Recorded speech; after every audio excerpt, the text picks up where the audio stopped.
Welcome and thank you for joining us today for DevOps and Continuous Delivery, 10 Trends Shaping Application Delivery in the Enterprise. My name is Raleigh Gould and I will be your moderator for today's event. Our featured speaker is Julie Craig, Research Director at Enterprise Management Associates. Julie has over 20 years of experience in software engineering, IT infrastructure engineering, and enterprise management. At EMA, Julie's focus areas include DevOps, application performance and availability management, application discovery and dependency mapping, software development, and software as a service. And before I hand things over to Julie, I did want to thank the sponsors of her DevOps and Continuous Delivery research. They are CloudBees, CompuWare, and New Relic. And now I'd like to go ahead and turn things over to our featured speaker, Julie Craig. Julie? Hello, everybody. As business dependence on software grows, enterprise IT is undergoing a profound shift. Once relegated to developing and delivering back-office systems with low rates of change, many leading IT departments are now releasing new code to production many times each week. Earlier this year, I decided to explore this transformation with a research survey on DevOps and continuous delivery. In the next few minutes, I'll tell you about our findings. Before I start, however, I did want to take a moment to add my thanks to Raleigh's and thank our research partners for this project. CloudBees, CompuWare, and New Relic have each contributed to making this research a reality. So, as all of you know, software is everywhere. It not only runs in the enterprise, it controls automobiles, communication systems, trains, boats, planes, virtually everything we touch these days. IT organizations are evolving from delivering the relatively static systems of the past to delivering dynamically changing, interactive application environments. DevOps and continuous delivery are key enablers for this transition. During the next few minutes, I'll give you some background on this research, including who we surveyed and why. Although the survey itself was quite long and it's impossible to cover all the findings in a short half hour, I've picked out a few key topics which I found particularly interesting, and hopefully they'll be of interest to you as well. So to start out, you've probably realized by now that while DevOps and continuous delivery are terms used by virtually every vendor, each vendor defines them differently. EMA uses the terms probably more broadly than many definitions you've heard in the past, basically as broad concepts versus specific products. DevOps, for example, typically has an enterprise connotation. Modern application ecosystems are tremendously complex, and most organizations are finding that they need cross-functional teams to support them. DevOps practices facilitate collaboration and, from the EMA or enterprise management perspective, apply across the life cycle. In contrast to DevOps, continuous delivery may have an enterprise, manufacturing, or independent software vendor connotation. This term describes an iterative life cycle focused on accelerating delivery of software, usually in smaller increments. Now, while the two don't necessarily go hand in hand, there is a natural fit in the enterprise. And for this reason, this survey specifically focused on DevOps and continuous delivery from the enterprise perspective.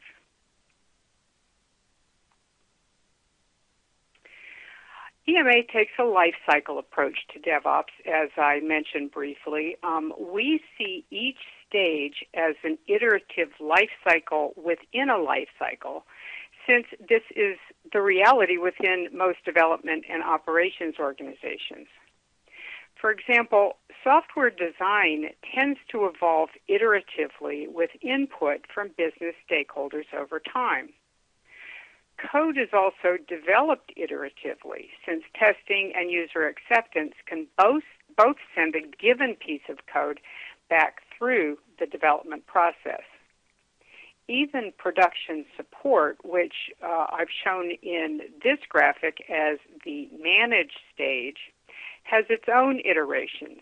Applications are continually monitored on an ongoing basis, and if necessary, they're sent back to other stages of a life cycle for bug fixes or modifications. There's an organizational aspect to this life cycle as well. Each stage requires some combination of development, operations, and business knowledge to complete.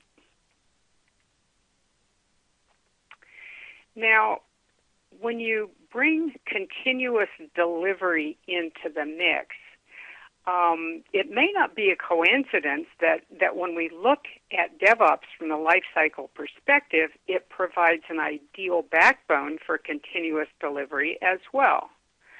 The reality is this: software delivery cannot be accelerated unless every stage of the undergoing life cycle is also accelerated.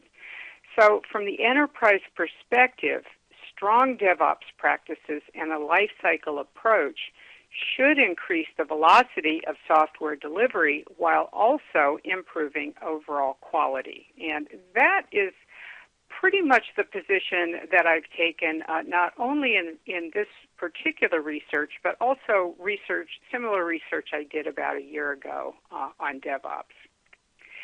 Now, in doing this study, our goal was to pick the brains of enterprise IT professionals who self-identified as being from companies engaged in either DevOps or continuous delivery practices.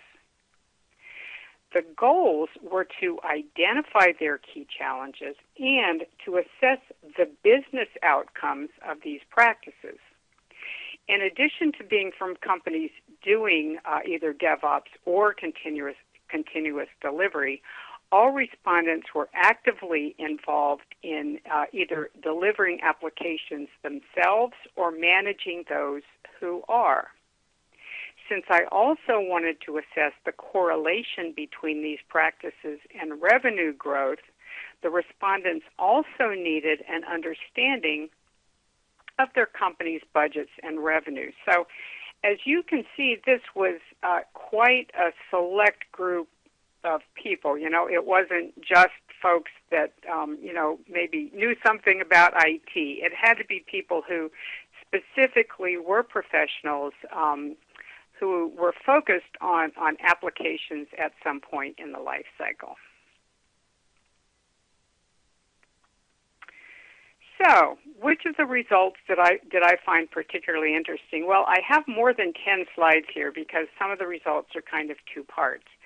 But at a high level, one of the things that really interested me was that within this select group, 96% had cross-functional IT teams. Now, whether you want to call them DevOps teams or not, these are teams of people that have both development and operations skills.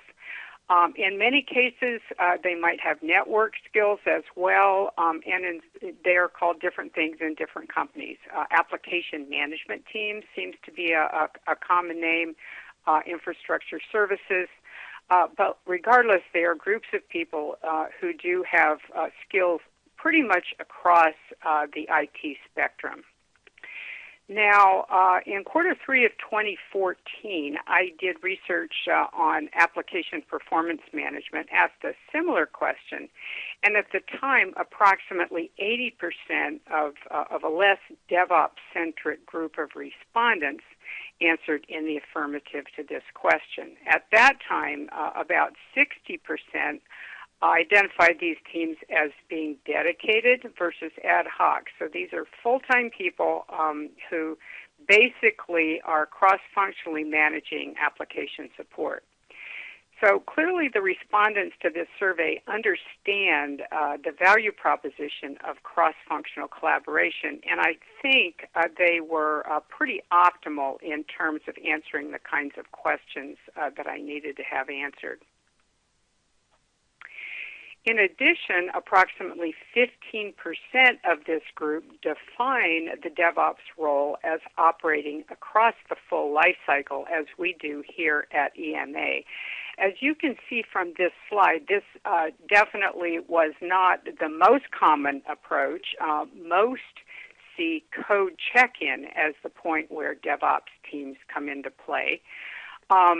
Which stands to reason, because I think traditionally that has probably been the case. And we also see quite a number of vendors promoting this perspective, particularly those who focus on the deployment stage of the life cycle.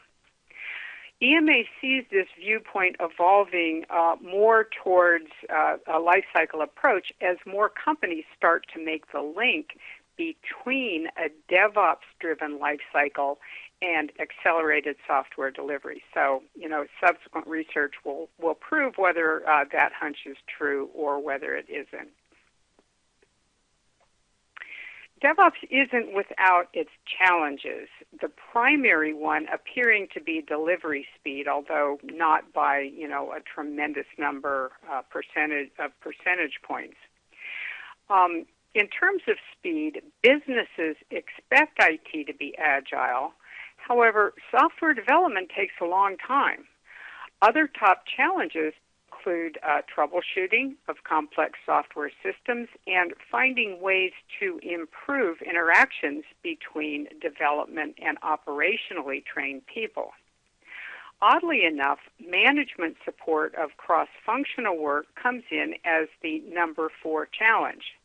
As we'll see in a few minutes, the business benefit of these cross-functional interactions are very compelling.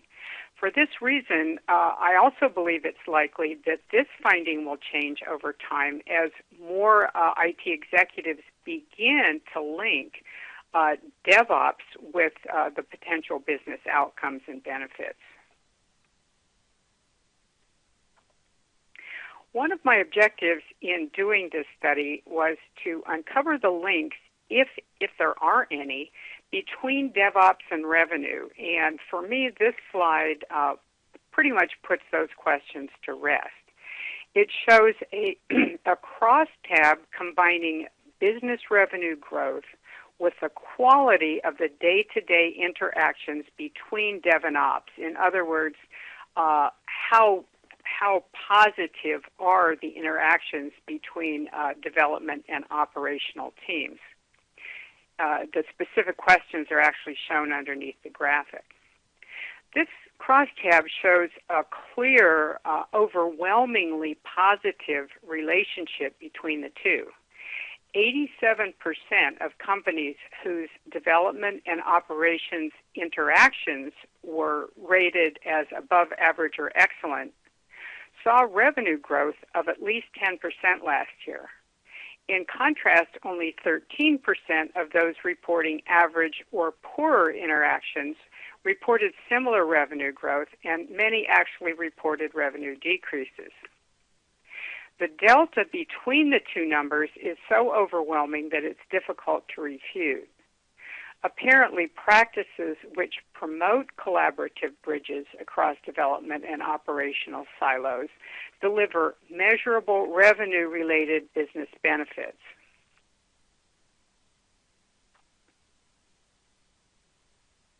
I also wanted to find out what continuous delivery really means in modern organizations. What do IT organizations mean when they say, yes, we are doing continuous delivery? Here we see that 40% of companies practicing continuous delivery have actually increased code delivery frequencies by at least 10% in the past year, which is actually pretty good. For the companies which have done so, this means increased business agility. But the converse is also true for companies who have not managed to increase the speed at which they're delivering code. basically, for them, it means that competitors are rolling out new products and services to customers faster than they can do, and also faster than competitors did a year ago. So there's kind of a race going on here. I've been talking about technology haves and have-nots for some time, and it appears that that race is that there's even more of a gap between those two, and that it's very important to deliver these new applications and services to the business, because that literally is what customers today expect. So what does 10% faster mean? Well, more than 70% report weekly or more frequent code releases, so at least weekly, and in many it's daily or multiple times a day. Compared to the quarterly or twice yearly releases, which were the norm even two or 3 years ago, this rate of change can only really be described as extraordinary.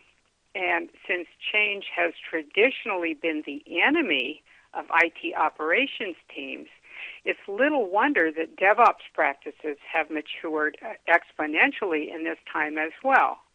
Well-developed processes combined with cross-functional collaboration start to be your best friend as application ecosystems grow more complex and more dynamic, and definitely more difficult to manage once they get into production. Continuous delivery also has its challenges, but there doesn't seem to be a single overwhelming smoking gun here. While testing is again a primary concern, even in these relatively mature companies, we still see a host of organizational challenges. In fact, organizational factors seem to be impacting delivery frequencies as often as the speed or lack of it of software development. So, and that's saying quite a bit, because as I mentioned previously, software development is does tend to be quite a long, laborious process. So almost half and half in terms of what is impacting the speed of software delivery. The good news is that continuous delivery also seems to correlate with revenue. Again, the positive correlation is quite dramatic, even more so than the correlation we saw between DevOps and revenue growth. 93% of those companies reportedly engaged in continuous delivery experienced revenue growth of 10% or higher last year. Only 7% of the non-continuous delivery companies reported that degree of success. Now, these numbers might be skewing a trifle high because, remember, all of the folks that completed this survey, their companies were doing at least one of DevOps or continuous delivery. Some were doing both. But that being said, probably a less homogeneous group, it would come out maybe not this high, but fairly similar. And to me, these numbers pretty much say it all in terms of the relationship between revenue, continuous delivery, and DevOps. Definitely beneficial to the business bottom line.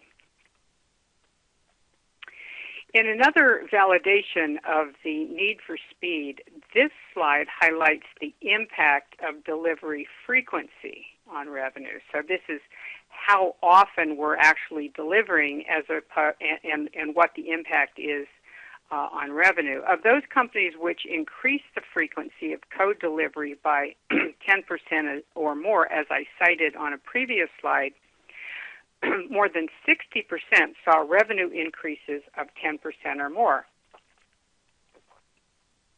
What may be even more noteworthy, however, is the converse. 75% of those that did not increase their delivery frequencies by the same amount saw less revenue growth and more revenue decreases. So there appear to be a number of takeaways from the portions of the survey dealing with revenue. One is that IT can no longer be viewed as a cost center that's disconnected from the business, because it can potentially be a definite boon and business enabler. In the overwhelming majority of cases, Dev and Ops teams, empowered by their management and by their tool sets, can indeed deliver impressive business value. So mostly, so far, I've looked at the positive side of the equation. Let's take a few minutes to look at the negative side.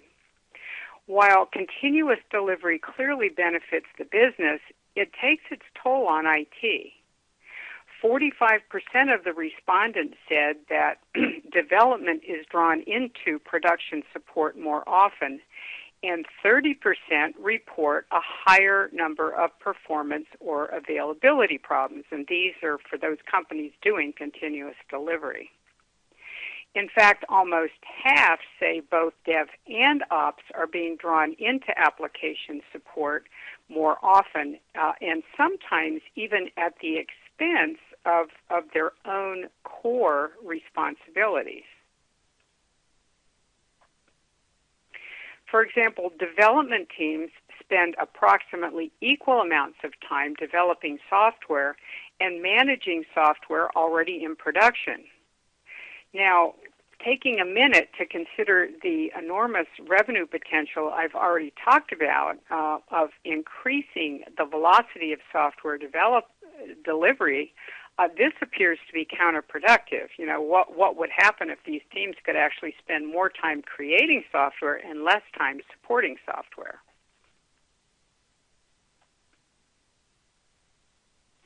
Likewise, operations teams spend 10% more time monitoring applications and 5% more time troubleshooting applications than they do administering servers and networks. Obviously, delivery frequency could be accelerated even more, again, by enabling development and operations organizations to focus on their core roles versus focusing on activities aimed at simply keeping the lights on.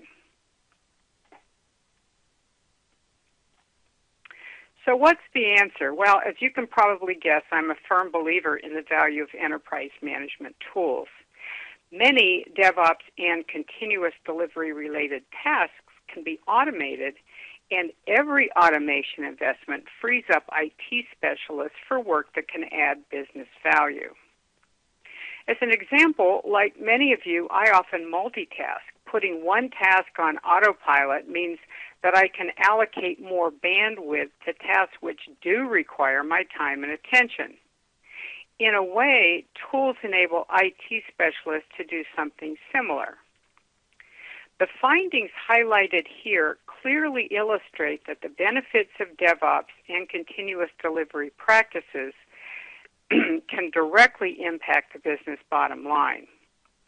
They also demonstrate that IT organizations engaged in these practices are making a difference for their companies.